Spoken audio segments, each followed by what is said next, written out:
December 17th, 1851, came on with a rim of frost along the Levee sheds, the Mississippi letting loose pale bands of breath that threaded between stacked barrels and cast-iron fronts like quiet ribbon.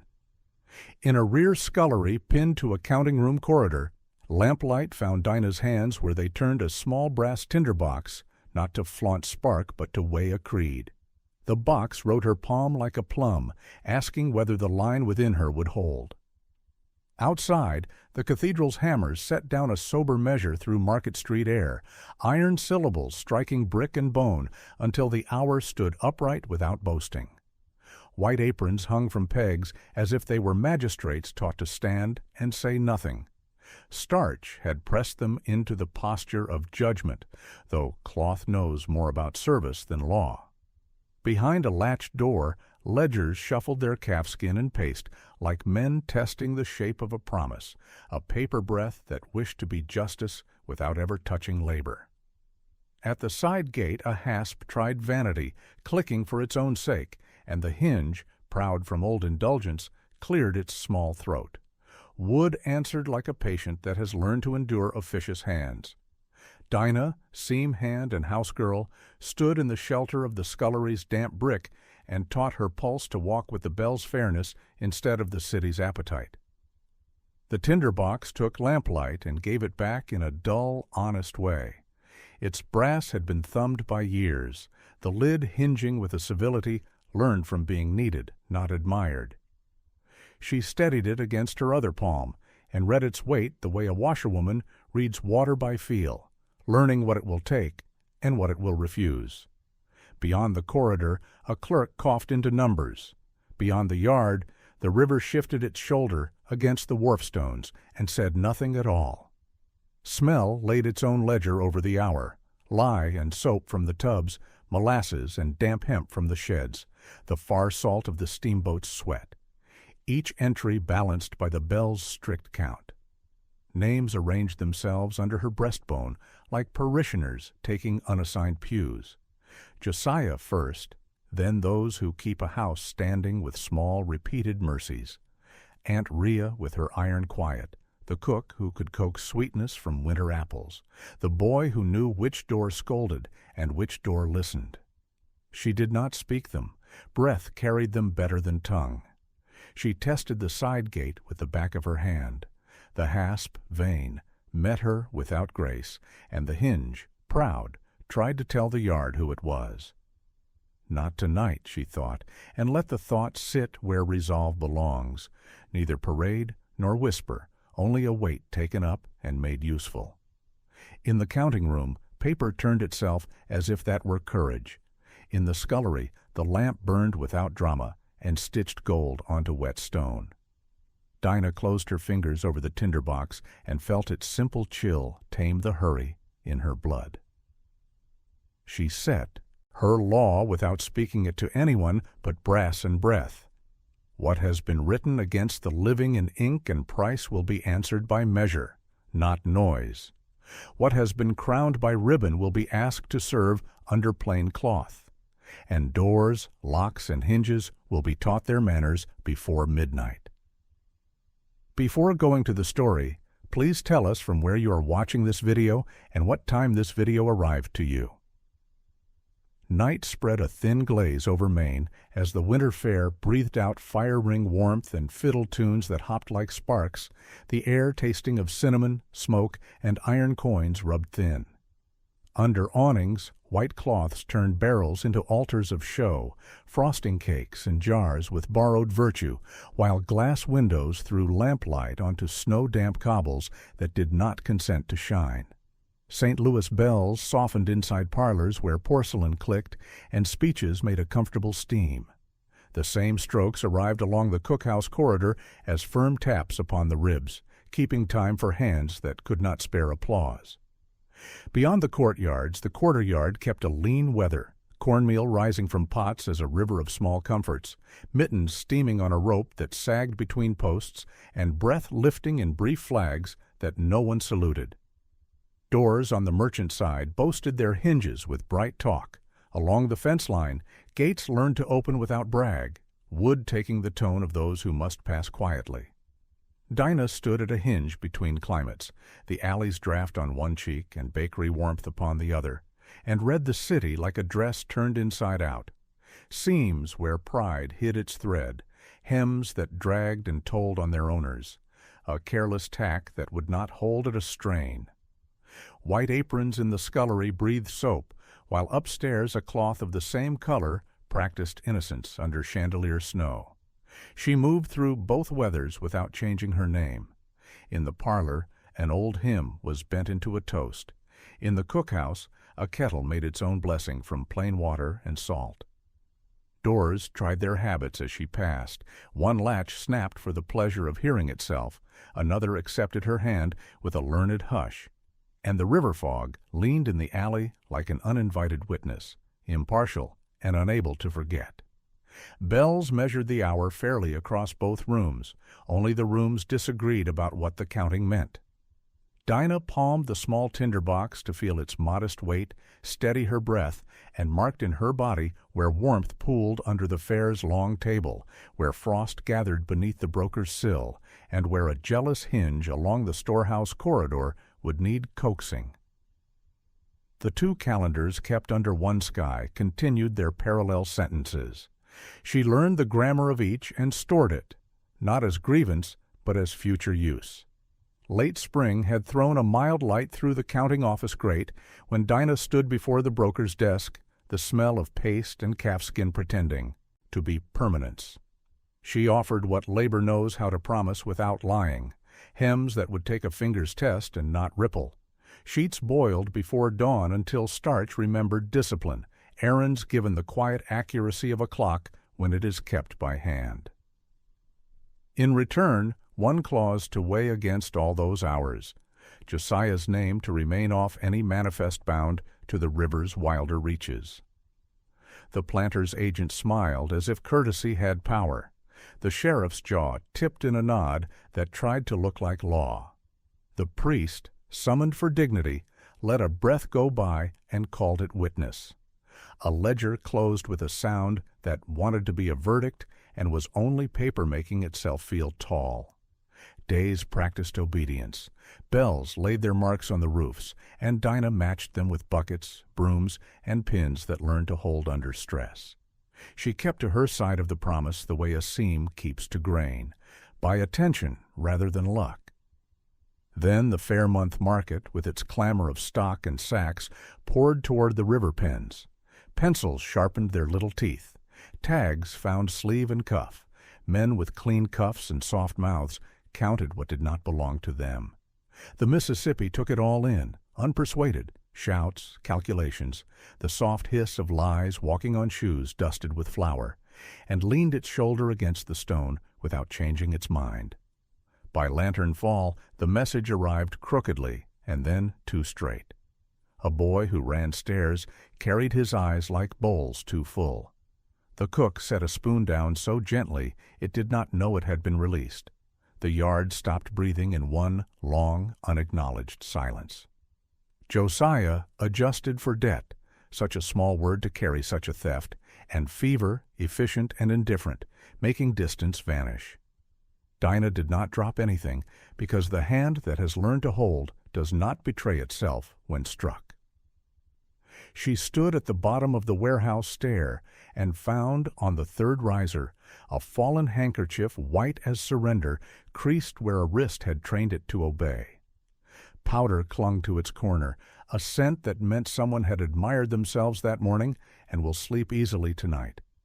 She lifted the cloth with 2 fingers as if testing a thread for strength and felt it tell her nothing about mercy.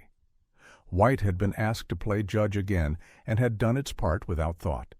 She set the square upon her own palm and allowed the insult in its lightness to seat itself where it could not be shaken off. No lightning followed. The bell at the cathedral struck a clean syllable and walked on. From the river came Steam's tired breath. From the office a leaf turned with satisfaction like a man clearing his throat after saying nothing brave. She returned to the scullery by the narrower path and laid the handkerchief upon the table where soap, lye, and a chipped basin recited their old lessons. The tinderbox on the shelf had kept its modest place. She took it down and felt brass teach pulse. She did not say Josiah's name aloud. She hung it where breath keeps faith and let it begin to steady all the others. Aunt Rhea, the child who counted cracks to cross a room without waking scorn. The man who knew which door listened and which door lied. A latch in the corridor made its small boast. Dinah pressed it down and taught it to mind itself. In that ordinary act she made the vow's shape, not a flare to scorch the dark, but a line kept straight through it, so that what had been written in price might be answered by something that could not be entered in a book. Night sealed itself along the stockroom's plank seams, and the lamp on its hook kept a small, obedient circle on burlap sacks and grain-stained floor. Dinah set the brass tinderbox on a crate and let her palm grow acquainted with each implement as if greeting neighbors. The long-handled coal rake, blackened but honest. The water dipper, cool as a steady thought. The tinderbox hinge that opened with a taut civility. She did not gather weapons. She assembled measures. The rake's length read distance. The dipper's lip promised restraint. And the tinderbox, turned end over end, behaved like a plum that desired only a true line. She lifted the rake and balanced its shaft on a single knuckle until wood and bone agreed. It hovered and then settled, choosing the quiet weight of usefulness over any appetite for show. The dipper she pressed to the inner wrist, letting its chill correct the blood's impatience. When she tipped it, the thin ring at its rim returned a modest note, a sound like sense.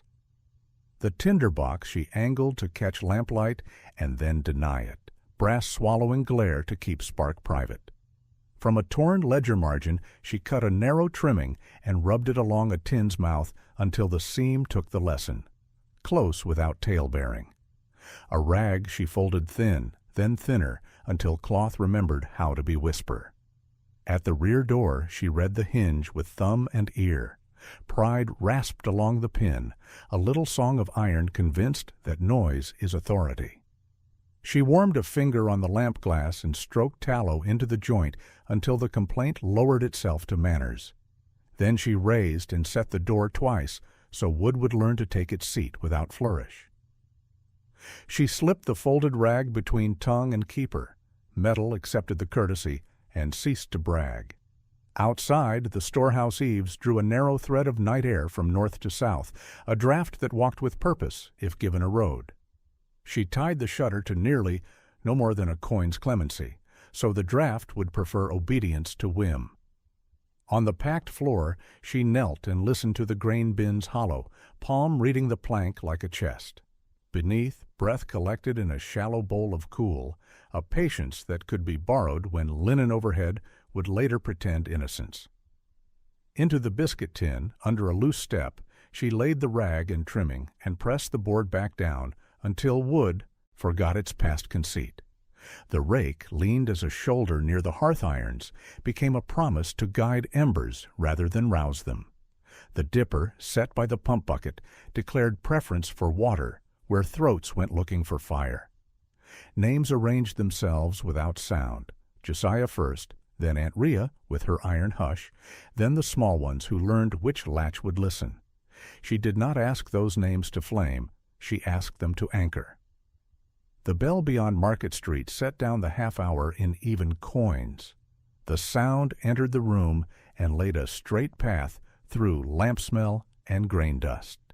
Dinah touched the tinderbox hinge once, a blessing given to discipline rather than to spark, and returned it to her pocket, where brass could teach the pulse a steadier step. She left the stockroom with the night's grammar set. Draft harnessed, hinge humbled, hollow mapped, and tools converted from heat to measure. Frost thickened to glass along the counting-house panes, and the broker's desk sat beneath a green-shaded lamp like a stage convinced of its own virtue. Columns parading in neat jackets, the seal press dozing with a satisfied mouth. Dinah paused just inside the jam where wood kept its cool and studied the furniture of command. Ink liked to dress itself in posture. Calfskin pretended to be oak. Lesson 1 she folded into breath. Paper is a coat. Warm it, and it recalls it was once plant, meant to bend to weather rather than order it. The Vestry stair kept a different theater. Rail, worn to satin by borrowed certainty, treads with their small opinions, one that welcomed, one that required, one that would ask a heel to listen before presuming height. Here, voice gathered itself like a shawl and made ready to pass for more than shelter. Dinah laid her thumb to the balded spot on the rail and felt angle speak the older law. Rise and run decide the sentence a mouth may carry. Lesson 2. Let geometry hold the sermon's reins, and the homily will go at a walk that fits human breath. She slipped into the lane where the trader's side gate jutted like a self-important jaw, latch snapping to hear its own report, hinge clearing its throat as though clatter were an oath. Keys had scarred the keeper's lip. Soft leather had taught wood to indulge vanity. Dinah measured plate and tongue with her eye, the places where a strip of cloth could soften law into courtesy. Lesson 3. Doors were made to serve passage, not to perform dominion. Teach the hinge its smaller music, and the room behind it will recover its dignity. Last, she read the fairground's long board beneath the warmed canvas. White cloth run like a river through the tinted light. Bowls and platters pretending sacrament by shine. Men set cups in pairs to convince themselves that plenty carries favor. Dinah walked the room's lee and set her palm beneath the board's lip, where cool gathered and could be courted if the wind were given a modest path. The tide to nearly flap muttered, a draft eager to be enlisted. Lesson 4. Linen loves to lie about innocence. Call it to witness from below, and it will tell what mouths refuse. She retraced her steps along the corridor that stitched these precincts together, desk, stair, gate, table, binding them into one map that her body could consult without drawing attention. For each keeper, she named its undoing under her breath, warmth to humble ledgers, angle to rescue speech, courtesy to shrink a door back to size, and a quiet current to write consequence beneath a showing cloth. The bell from the cathedral reached across roofs without favor and set the hour in both parlor and yard. Only pride believed it had been rung especially for its room. Dinah let the tinderbox ride her palm again, not for its spark, but for its hinge. How a small joint, well-tempered, can govern what leaps and what stays. The names within her kept their pews. She stood a moment where the storehouse lane met the counting corridor, the two weathers touching her cheeks like contradictory blessings, and held the 4 lessons in her ribs until they felt less like thoughts and more like stance. Then she moved on, unwilling to spend a word before it was time, and sure of the grammar she had chosen for the night. Night tightened its seam along the yard fence, and Frost wrote a thin script on the pump handle where metal kept the moon. Dinah moved by breath instead of number, one measured draw from scullery to yard, one plain release along the storehouse lane, another calm intake at the broker's sill where cold leaked under paint like a truth that prefers corners. A chalk mark, no higher than her palm, found that seam of chill and waited there as a finger would wait at a page. The jealous hinge at the rear door, once eager to speak, learned a quieter turn beneath a fingertip warmed on lamp glass and a smear of tallow no eye would praise. Under the loose step, the biscuit tin received its small hoard, a narrow ledger trimming laid true along the lid to teach it silence, a rag folded down to whisper, both tucked where wood could forget its pride and keep counsel. At the shutter she tied the cord to nearly, not shut, not free, leaving only the grace a coin could pass, so the night air would choose obedience over spectacle and walk the wall with modest purpose. In the fair tent's lee she set a goblet gently inverted upon the trestle edge, where thirsty habits reach first, coaxing water to stand before fire when a hand goes blind. Doors practiced their manners as she passed. One latch rose and settled without applause. A different tongue tested its keeper and reminded, sat. The tinderbox wrote her pocket not as spark, but as a Hinge teaching pulse how to keep time with bells that neither flatter nor spare. Names arranged behind the breastbone like unlit tapers, Josiah foremost, then Aunt Rhea with her iron hush, then the little ones who know which knock is mercy. And she carried them candle still, not to dazzle, only to steady the room within. Along the storehouse corridor, the floor taught a quiet geography, a board that would tell if scorned, a plank worn to dip by barrel's burdens, a nailhead waiting to ask for patience from keys too proud to look. She traced each with boot and palm until body learned them as a singer learns a key. The bell from the cathedral set down the quarter without choosing sides. Downriver, a faint ring from a buoy answered in another dialect of iron. Dinah returned to the scullery, turned the lamp wick to a smaller breadth, and stood until the room's sounds took the even shape she preferred. A latch forgetting vanity, a hinge remembering to serve, a pane admitting only that slim, lawful draught. When she slipped back into the yard, frost greeted leather, brick kept its cool, and the hour she had measured settled around her like a well-fitted sleeve. Stars looked like pins through black felt above the ash barrel, their light thin and exact, and the yard kept a breath that tasted of lye and distant molasses. Dinah sat on the low step where the stone-remembered knees and set the brass tinderbox on her lap, not as a promise of flame, but as a small weight against wandering. The water dipper she raised to her wrist, letting its rim teach the artery a slower hymn. Across market, the fair's last cheer unraveled into thread, and from the cathedral a tempered bell began to pace the hour in clean strides that did not gossip. Between those measures she laid her breath, asking it to carry a straight line from rib to rib. She stood and read the lane by hand.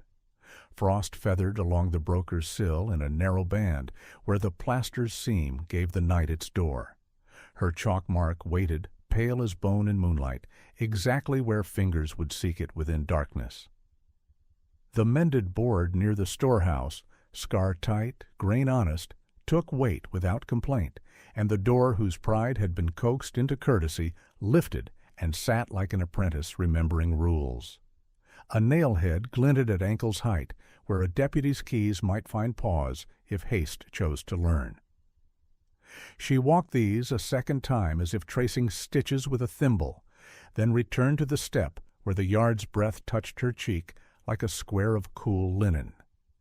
From her bodice she drew a folded slip, its edges softened by keeping, and pressed it against the sternum so paper could learn her cadence.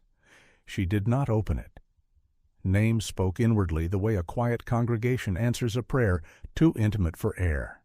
Josiah first, then Aunt Rhea, then the laundress whose hands sweetened harsh cloth, the errand boy who knew the difference between a latch that listens and a lock that performs. She asked nothing bright of them, she asked ballast. The tinderbox's hinge gave a tiny, courteous sigh when she lifted the lid to test flint and steel by touch alone, then closed it without voice, as a door should when night's work requires room. The bell laid, another iron bead on the city's string. Dinah stood with the dipper against her wrist until blood agreed to the cathedral's pace and the fair's spent sparks flickered harmlessly in memory. The tide to nearly shudder along the storehouse answered with a disciplined breath, walking the wall as trained. Beneath the grain floor, the hollow she had mapped held its cool like a kept promise waiting to be called to service. She lifted the tinderbox and felt its modest chill pull her mind to plumb again, then slipped it back into the pocket where it could teach without showing. She went once more along the corridor, testing tongue and keeper with 2 fingers' gentleness, allowing the latch to seat without remark. The hinge, schooled, offered its quiet turn. In the fair's shadow, under canvas, white cloth lay like snow that believed itself pure. She read the table's underside with the back of her hand and memorized where the draught would meet the wood stored cool, a junction fit for writing what mouths would not. The bell began its count toward midnight, each stroke finding brick and breath before it found air. Dinah let the names inside her answer those strikes with their own unvoiced assent. When she stepped from the yard into the lane, frost whispered beneath her soul, and the hour walked beside her with a decent gravity, not to hurry fate, only to arrive in measure at the place where breath and deed must agree.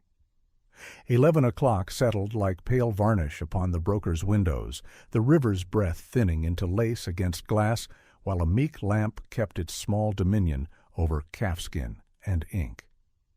Within the counting room, ledgers stood stiff as regimentals on a shelf. The seal press rested with its iron jaw closed, as if pleased to dream of authority. Sand slept in a shaker beside a penknife that had made a ceremony of sharpening. Dinah came from the corridor's cooler seam and paused where wood kept a night's chill, a palm's breadth beyond the door's swing, the brass tinderbox a patient square of weight in her pocket. She let the room speak first, lamp breath, paper's faint whisper when a page shifts, the soft-denied cough of coal collapsing in its bed. She moved on a thread of felted silence and knelt at the hearth where the grate held a red no one had asked to boast. From the tinderbox she did not take spark. She took its hinge for counsel, opening and closing the lid once, so her breath remembered the proper measure of small acts. A shaving of kindling, hollowed like the concave of a spoon, she set near the ember but not in it, then pressed a thumb-sized wad of lint, pared thin earlier from rag, beneath the iron lip where the baseboard's secret river went its steady way. The door was left to near, not shut, not open. A coin's mercy of air found the gap and learned to sip instead of gulp. Warmth wrote its quiet grammar along the floor, sentence by patient sentence. Paper noticed before the man did. The ledger, on the desk, closed to a courteous angle, loosened at its corners as if deciding to listen. The spine made a small sound like a gentleman clearing his throat to apologize. On a blotter, a ribbon marker slackened the width of a thumbnail, its strictness unpinned by gentility rather than force. Ink at the nib took a slower shine. The broker, neckcloth tidy, spectacles perched at habitual command, licked his pencil and did not look up. "Mind that fire," he said to the room, the way a man bids weather behave, and dipped his nose again toward the columns that believed themselves immortal. Dinah used the spoon's back to turn the shaving the smallest degree, guiding heat like a mother rotates a sleeping child away from draft. No flare rose. Lint learned to glow without naming it. The steady current she had measured earlier carried the lesson beneath the desk to the baseboard's run. Where cold had kept court, temperate breath now held balance. The seal press gleamed and stayed unsummoned. The sand, not yet required, accepted its lot as witness rather than actor. Even the lamp, trimmed with care, allowed a softer ring of light to fall across the page, as if discovering the humility of a winter sun. At last the broker's pen, quick to parade, hurried across a figure and made a blot that sand could not fully discipline. He shook the shaker anyway. The grains fell with the prettiness of a story told too often. He frowned, not at conscience, but at inconvenience, and set the pen aside to pinch the bridge of his nose. Dinah squared the ledger gently, the way a seamstress squares a hem by the truth in her fingertips, aligning leather and board, not to meddle, but to remind the object what straightness feels like. The room altered its breathing by a hair. The paper's paste gave a faint sweetness, a plant memory rising under heat's modest tutelage. A bell from the cathedral walked through the shutter slats and touched the bookcase backs with an iron fingertip. That touch passed through the shelves into the floor, and from the floor into the ribs of those present, one at the desk and one by the hearth, and made an equal claim on both. The broker tugged his neckcloth, found it had grown overproud of its knot, and settled it with less ceremony. "Blast this damp," he muttered, and reached to draw the door wider. His hand paused at the latch as if the wood itself had asked him to reconsider vanity. He left it as it was. The arithmetic, quieted from trumpet to fife, still marched, but with better company. Dinah closed the tinderbox with 2 fingers and returned it to her pocket, the hinge whispering a benediction upon patience. She stood by the jamb to feel the room keep its newly learned breath without her hand upon it. No scorch marked the ceiling, no ash announced triumph. Only figures surrendered a little posture, and paper, reminded of pulp and rain, took instruction like a pupil facing a kindly but exacting master. In that civility lay the chapter's whole intention, no spectacle, only consequence. She stepped into the corridor where stone held a clean cool, and the door, modest now, accepted the small wind it was given without turning it into a speech. 5 minutes shy of midnight, Flower made a pale weather along the storehouse passage, each footstep briefly inscribing and then erasing itself as if the floor were tired of keeping men's notes. A lantern on a nail burned steady and close to its work, making a round the size of a basin in which dust swam and then consented to sink. Air, trained earlier to walk the baseboard from the tide to nearly shutter toward the undersill, moved with a sense of duty and no interest in drama. At the bend, a hired girl in a borrowed shawl clutched a tray that smelled of salt meat and weak coffee, her breath slipping into the cold in thin, undecided threads. On the back step, a deputy allowed his keys to perform importance against his hip. Dinah came from the scullery end, her step speaking the corridor's grammar, palm already measuring the latch's temperature. The tongue in its keeper had learned some humility, but still liked to let the metal know itself. She slipped the folded cloth into the mouth, thinning the brag to courtesy, and laid 2 fingers beneath the bar, as if soothing a stubborn child.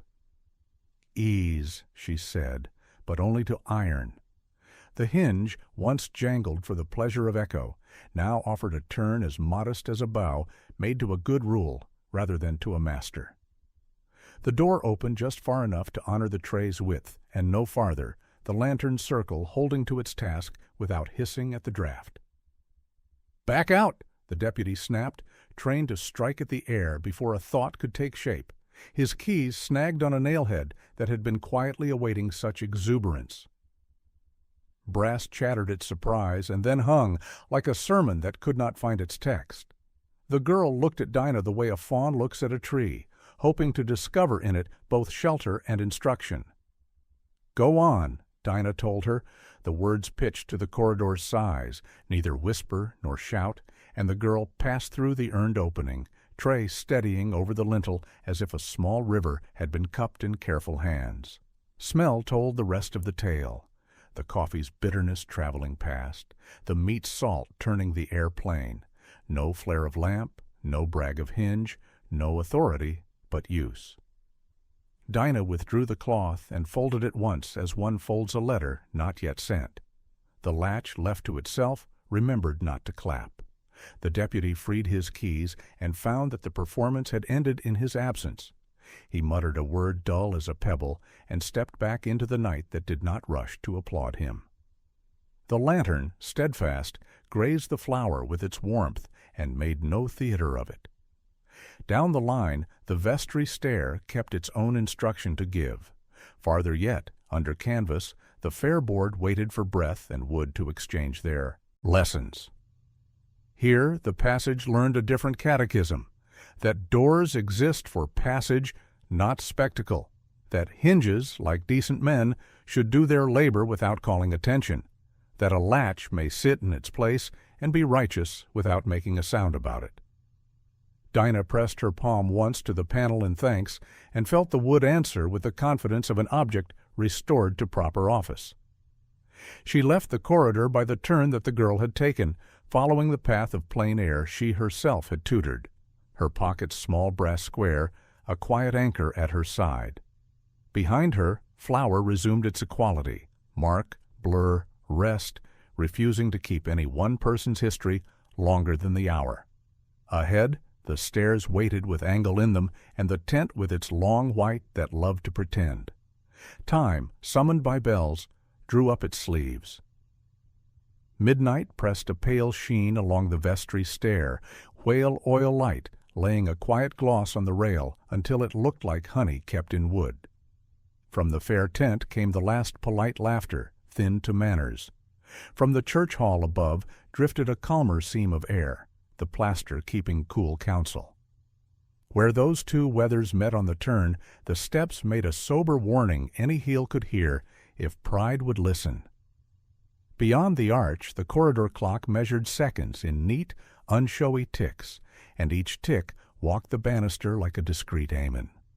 Dinah waited one riser below the bend, shoulder offered to the shadow, thumb resting on the spot where varnish had been worn down to truth by years of borrowed certainty.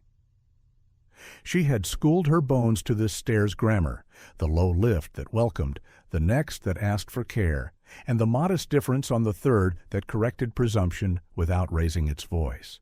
The brass tinderbox lay quiet in her pocket, not as spark, but as hinge, an inward lesson on how small joints govern great restraint. She watched the door at the nave crack to a crescent and give out a soft bloom of whisper and wax. The priest came down to meet his own phrases, chalice cloth looped over one forearm, vowels polished under the tongue. He placed his heel as though height were proof. Geometry, indifferent to eloquence, replied. On the modest difference, his shoulder revised itself by instinct, hand finding the rail not for show but for balance, the cup tilting a hair and steadied. No clatter, no scene, only a human frame retuned by angle and hour. The bell from the cathedral set one iron note through the timber, and the note traveled the molding, the rail, the bone, announcing nothing but measure. As fitting for, he began, and then the tread explained the limit of breath. Words trimmed themselves without bruise. The white linen wrapped on his arm did not pretend to be a flag just then. It agreed to be cloth, to cover a vessel with humility, to serve and not to shine. Dinah let the stair do its work upon him, her thumb blessing the rail's baldness once, grateful for wood, that remembered service rather than splendor. Behind the nave door, a hinge, newly taught elsewhere, declined to clear its throat for attention and simply turned as asked. Sermon shrank to size by the landing. "As we are able," the priest finished, and in that smaller key his breath found the pitch of labor rather than command. He passed into the hall where doors, chastened of their theatrics, opened and closed like useful hands. The bells beyond laid another even coin on the hour and moved on. Dinah stood long enough to feel the stair settle back into its quiet office, rise and run, returning to silence. And then she stepped off, taking with her the proof she had come for. That height alone cannot bless, that angle can correct a tone more cleanly than rebuke, and that a white garment keeps better company as servant than as emblem. She turned toward the tented lane where a long table waited beneath its post, and where linen would be asked to carry consequence under its own light. Canvas held a winter brightness over the fair's great board, lanterns tossing calm halos up into the seams, while a breeze drew thin trails of frost along ropes and poles. The table itself went the length of the tent, like an obedient river under ice. The white spread claimed innocence too easily, and set knives and cups to admiration they had not earned. The punch bowl, bragging in reflections, gathered faces it did not own, while the trestles beneath remembered weight, not ceremony. Outside, bells finished the count of 12 with unhurried stones laid into the air. Inside, talk dipped and rose like ladles. Dinah entered by the lee where chair legs made a small forest of shadows, where shoes scuffed quietly and nothing tried to be seen. She knelt at the knee space where a host's foot would search and set her palm beneath the board's lip, feeling the wood's under surface hold a steadier cool than pride. The tide to nearly flap breathed the night's discipline, sending a narrow current walking the wall. She guided its footfall under the plank with a hand's width of adjustment. From her pocket, The brass tinderbox rose only far enough to let her fingers take out what patience required. A wick trimmed to humility, a sliver of lint warmed once between her thumbs. She secured both where eyes did not graze, a minor seam under a roaring fabric of show. The cloth above offered no confession. It held its whiteness like a poured claim. Dinah touched the mantel lamp's chimney and shaved the flame quieter, inviting attention to follow the higher light while the true lesson walked below. The draft, trained earlier, found its road and married the board's collected cool. Warmth did not surge. It wrote. Under the host's reach, the weave began to deepen by a shade no mouth could name, a speech of fiber spoken inwardly.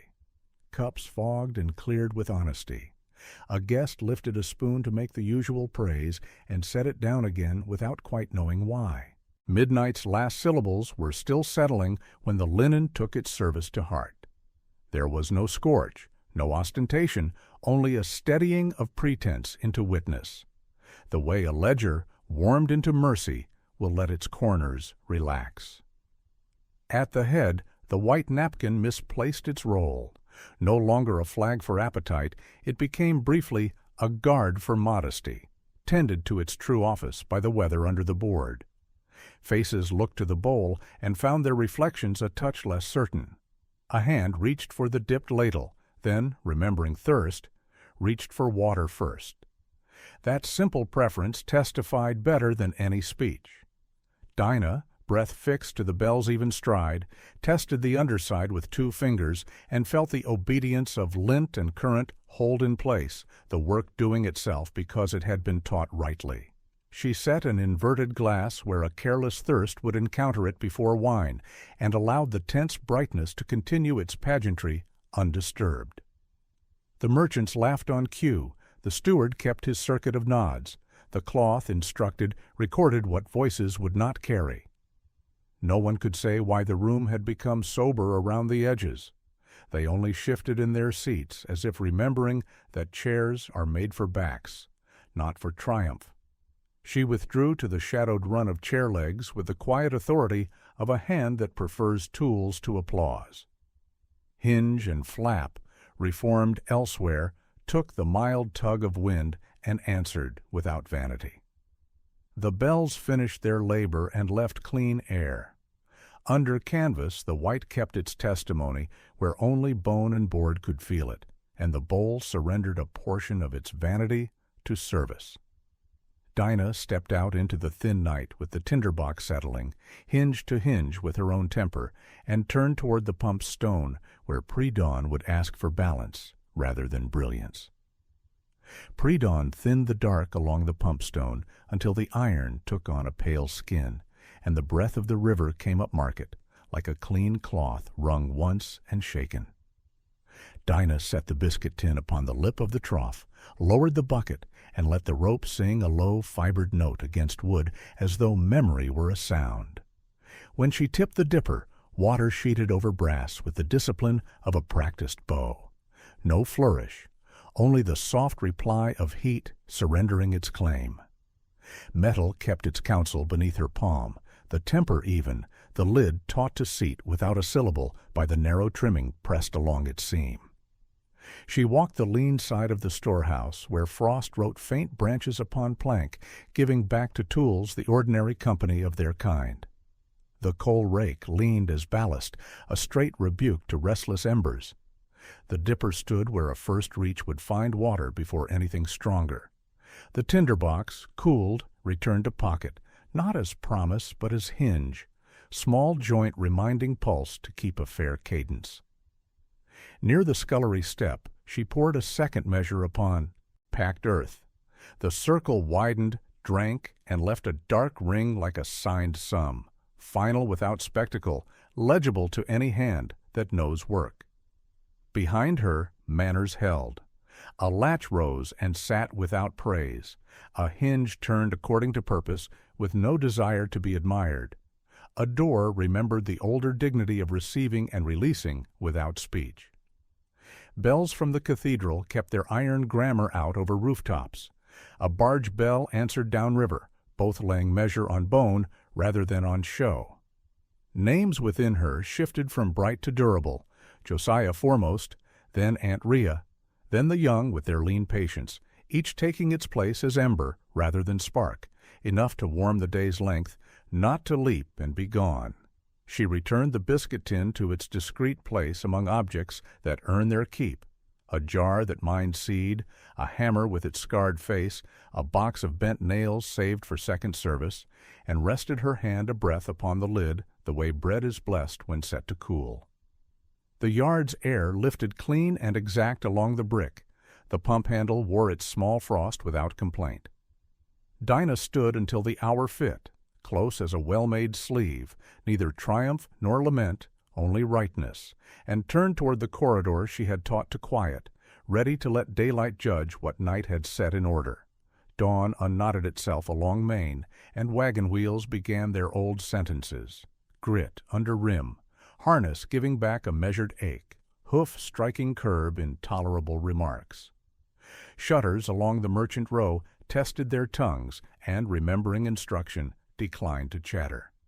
In the quarter yard a strip of white lifted on a line and settled again, intent on covering bread later, not on posing. The sheriff's men came up the road with papers softened by handling, speaking writs as if they were the weather, predictions meant to seem inevitable and never blamed. Dinah stood where threshold met street, boards holding the last of night's cool. The door behind her, reformed, neither preened nor sulked, and let the hour pass through without making a case. Faces arranged themselves at edges, stoops, upper panes, the mouth of an alley, each keeping a private register no clerk could seize. Names traveled rib to rib rather than mouth to air. A girl in a shawl pressed knuckles to lips and blinked once as if to shelve a word. An elder tipped his chin the width of a ledger mark that would not be entered. Bells from the cathedral placed the morning on the city without favoritism. Down at the wharf a ship answered with its own iron syllable, neither comfort nor threat, only count. A deputy cleared his throat to lend weight to paper. The weight remained on the paper, not on his throat. Noon brought heat to glass and patience to benches. The courthouse hall breathed wool and ink and the faint vinegar of old polish. Light fell in a long, pale bar, making dust honest without ceremony.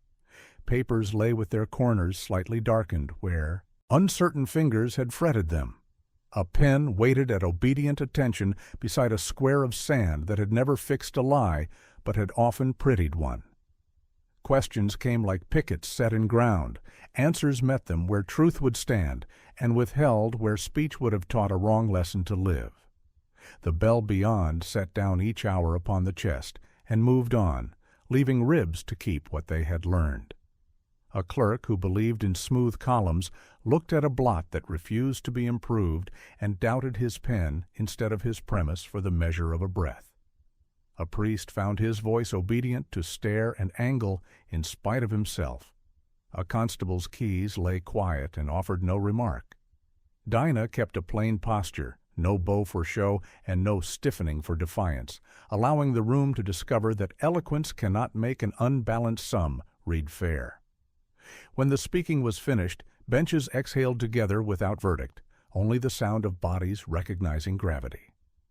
On the portico, columns cast long, careful bones of shade, and steps gave up a measured cool to souls whose days had taught them to value such restraint. Street dust braided under a wagon wheel and fell apart without memory. Shopkeepers resumed the count that keeps food on plates. A child swung a latch and smiled at its improved temper. Dinah walked with the hour upon her like a tool worn smooth, carried, not displayed. Behind, ledgers drew themselves up to their old importance. Ahead, a single bell sought a place to rest and found, in those who had watched, a quiet room where witness would outlast the page. Late light slipped into the holding room as a pale bar taking its place on limewash like a quiet rule laid across a page. Stone kept a temper that neither praised nor punished. The bench beneath Dinah's weight offered the steadiness of wood that has learned backs without choosing sides. Along the corridor, a key turned only as far as duty required. Leather paused at a seam, and a latch accepted its task without clearing its throat. Outside, wagon rims spoke grit to curb. Inside, air moved in small, legible phrases that asked nothing more than to be read. Her wrists bore the day's grammar in reddened chords, now fading to a proper quiet, neither complaint nor claim, only record. Names took their pews beneath the breastbone, Josiah foremost, then Aunt Rhea with her iron hush, then the young who have learned the difference between a door that listens and one that performs, and she let them sit without call. To keep such roll by breath is the stronger liturgy. Paper's posture loosened in her mind until pulp and rain stood where decree had stood. Bells stepped down from spectacle to counting the hours for hands. Doors shed their vanity and returned to the older office of receiving and releasing without speech. Whiteness, too, revised itself. Not cuffs that bite a wrist or spreads that pretend virtue for appetite, but shirts lifting on a line in a narrow yard, shouldering the wind, an apron shading bread and refusing praise, a strip knotted at a child's throat against cold. Cloth kept its dignity by work and asked for no emblem. The brass tinderbox, somewhere in a quiet pocket beyond this room, remembered itself not as spark, but as hinge. Small joint teaching pulse the cadence of restraint. Ledgers, warmed into humility on another night, sat back on their shelves without argument. She raised her face to the narrow window slit and found only a wedge of sky like skimmed milk, a twig rubbing its green along iron, and a slice of road wide enough for one footfall. It was sufficient. Where the bar met light, a rung appeared that no boot could use, and then retired with courtesy, leaving the wall unmarked. Dinah inclined forward until her shoulders made a porch for air to pass through. Even a body taught by use can become a threshold. Down the hall, a door chose not to cough, and silence, pleased, kept the gift unspent. She folded her hands as if cupping water for a friend, and let the hour sit without proclamation, content to be exact and no larger. Evening unfastened the day's chill along the wharf, and the river learned again how to hold rumor and reflection without favoring either. Ropes slept in their coils, barrels wore a clean damp, and porch rails accepted elbows as though they had been made for that alone. In courts behind kitchens and along stoops beyond the market, the tale went about its business like beans taught to climb. Touch, lean, hold, and keep on rising. It did not march, it moved in cadence, traded mouth to mouth, until even fence palings seemed to tilt an ear. They spoke of the tinderbox as something other than fire, remembered now as a small star that steadied a pulse to a fair line. Ledgers, once strict in their bindings, were recalled not for posture, but for the paste-sweet breath they gave when warmed into mercy. Such books, tutored, learned to sit like pupils. White cloth stepped down from show and took up shelter. Shirts that met the wind on lines, veils turned to curtains, aprons refusing stain its victory. The color kept people instead of pretending to keep law. Bells, tired of parade, returned to counting, gathering and letting go, labor and rest, while doors earned praise for simple passage, their hinges singing the smaller music that spares the ear. Names were planted like seed in the mouths of children, and weeks later rose in green syllables that needed no prompting. At a borrowed schoolroom, a girl pressed her mother's name onto slate twice so the board would be obliged to keep it. At a stoop, a boy swung the latch to hear the corrected hush, and smiled because wood remembered. In a yard, a silver bowl, once in love with itself, caught snowmelt for greens, and supper leaned toward good sense. Quilts pieced from pale scraps and louder cloth warmed sleep without sermon, the stitching proving what patient hands can bind. The account did not hide sorrow to flatter comfort. Grief was given a chair beneath a tree where shade keeps watch and no one turned their face away. The verdict shouted at noon lived only so large. The verdict carried in kitchens and lanes kept on because it lived in backs and wrists and in the small economies of setting right what can be set right. On some nights the speaking said paper remembered it was plant. On others that a stair moderated pride. Most often it said a table learned to carry truth under its own cloth. Detail shifted like weather, but the measure held. When darkness widened and the humming thinned, hands brushed flour from aprons, caps were straightened, and shutters, reformed, closed without performance. The story had returned tools to life's side and set pride outside.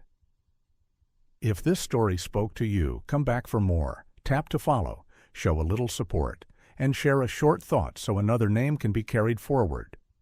For the life lesson carried forward is plain and durable. Let borrowed show meet steady hands, and let steadiness choose the just line over the loud one.